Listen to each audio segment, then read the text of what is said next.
చట్టం ఒక నిర్దేశించినా కూడా ఈ అబ్యూస్ త్రిబుల్ వన్ ఇది రాజ్యాంగ విచ్ఛిన్నం కాదా? ఇది కాన్స్టిట్యూషనల్ బ్రేక్ డౌన్ కాదా? One can say it's law and order break down. Law and order break down అంటే ప్రజలు ఎవడైనా ఒకరి మీద ఒకరు దాడి చేసుకుంటే law and order break down ఇది. It is state sponsored terrorism. ఒక రాజ్య పాల్పడు ఎన్నికైనటువంటి ప్రభుత్వం వారే చట్టాన్ని దుర్వినియోగం చేసి దుర్మార్గమైనటువంటి పాలన చేస్తుంటే ఇది రాజ్యాంగ విచ్ఛిన్నం కాదా? Can we treat it as a law and order breakdown? No. If an individual commits breakdown of the law, it's breakdown, law and order breakdown. If the states break down the law, it's a constitutional breakdown.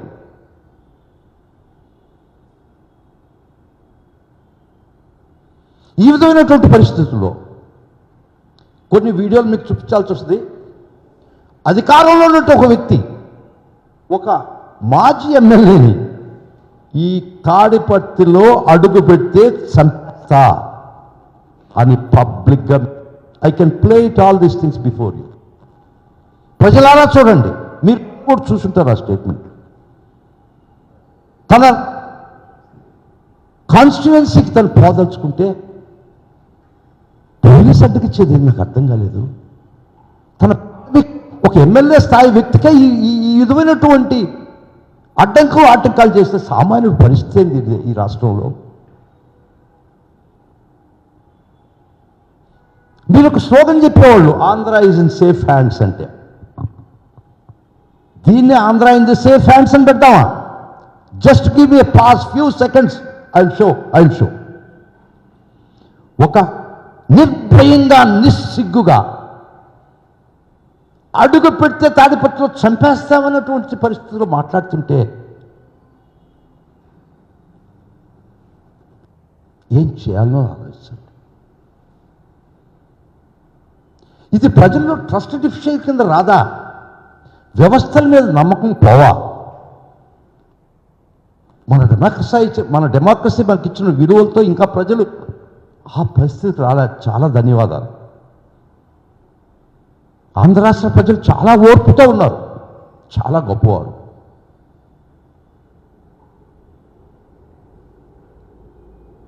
ఈ పరిస్థితుల్లో in fact ప్రతి వ్యవస్థని నిర్గార్చారే. వారు social మీడియాలో ఈ 2024 ముందర 23, 22, 19 పెట్టినట్టు పోస్టింగ్లు 4 సంవత్సరాల తర్వాత మీరు రిపోర్ట్లు ఇస్తే అవి రిజిస్టర్ చేసి మల్టిపుల్ ఎఫ్ఐఆర్స్ పెట్టి ఒక కేసులో బెయిల్ ఇస్తే జైలు బయట వ్యాన్ పెట్టుకొని ఇంకొక కేసులో అరెస్ట్ చేసి 20-25 కేసులు ప్రతి వ్యక్తి మీద పెట్టింది నిజం కాదా? ఒకవేళ కష్టపడి తంటాలు పడి ఆర్గ్యుమెంట్ చెప్పి బయటకు ఒక వ్యక్తిని బయటకు తీసుకొస్తే జైలు గేట్ కాడ నుంచి లిఫ్ట్ చేసుకొని ఇంకొక కేసులో ఇక్కడ కుప్పంలో బెయిల్ తీసిస్తే శ్రీకాకుళం పోలీసు వచ్చి ఇచ్చాపురం నుంచి తీసుకుపోతాడు. మరి ఇచ్చాపురం పోయి బెయిల్ పెట్టుకుంటే హిందూపురంలో ఒక వ్యాన్ వచ్చి హిందూపురం తీసుకుపోతుంది. మరి హిందూపురంలో వాడికి బెయిల్ పెట్టుకుంటే మార్కాపురం పోలీసు వచ్చి తీసుకుపోద్ది. మరి మార్కాపురం కేసులో బెయిల్ పెట్టుకుంటే అద్దంకోడు వచ్చి తీసుకుపోతాడు.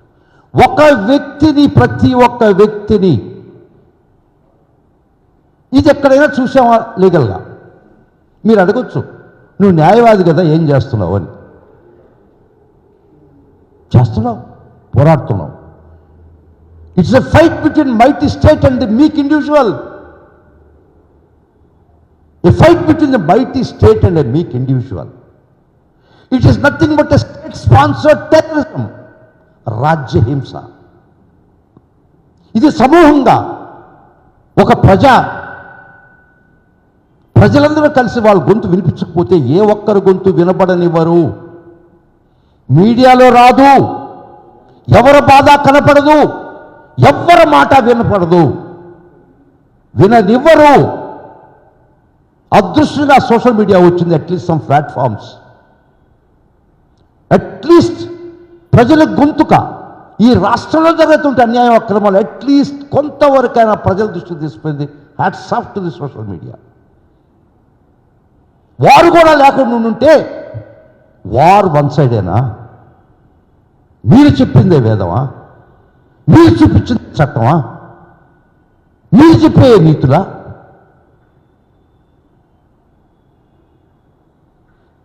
ఇది ఒక ఇండివిజువల్ యాగనీ కాదు. I'm the voice of the voice people.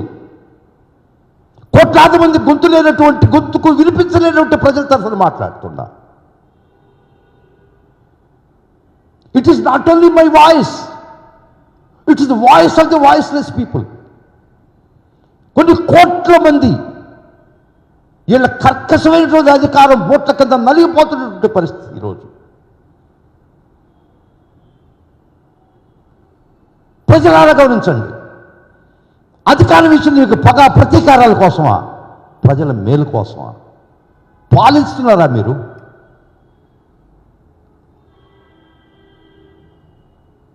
పాపం ఎప్పుడో ఎవరు చెప్తుంటారు రాజ్యహింస రాజ్యహింస అని. నేను ఒక వయసులో చిన్నప్పుడు నాకు అర్థమయ్యేది రాజ్యహింస ఏంది, రాజ్యం ఎందుకు హింసిస్తుంది అని. మేధావులు చెప్పేవాళ్ళు రాజ్యహింసను గురించి మాట్లాడేవాళ్ళు. నాకు అప్పుడు అంత అవగాహన ఉండేది లేదు. Since my adolescence days I use to hear రాజ్యహింస అంటే రాజ్యం ఏంది హింసించుకిస్తాను అనుకునేవాడిని. పాపం అరిసి వారు చచ్చిపోయినారు, బలైపోయినారు వారు చాలామంది.